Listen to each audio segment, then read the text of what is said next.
আরেকটি উক্তি সম্পর্কে আপনাদের অবগত করাচ্ছি। ভগবানের নাম করলে মানুষের দেহ মন সব শুদ্ধ হয়ে যায়। আধ্যাত্মিক জীবনের একটি গভীর সত্যকে প্রকাশ করে। তার মতে ভগবানের নাম গ্রহণের মাধ্যমে মানুষের আভ্যন্তরীণ পাপ ও অপবিত্রতা দূরীভূত হয়।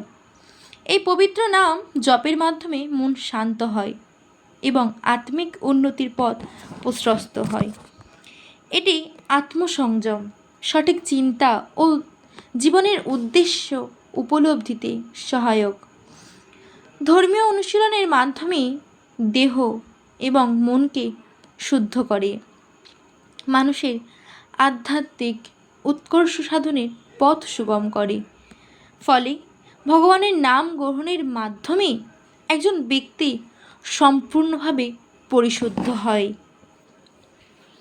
আমরা জীবনে যদি এইসব সাধক মনীষীদের কথা বা তাদের বাণীগুলোকে আমরা নিজেদের জীবনে যদি একটু হলেও কাজে লাগাতে পারি, হয়তো জীবনটা একটু অন্য রকমভাবে সুন্দর সুষ্ঠুভাবে আমরা জীবনযাপন করতে পারি।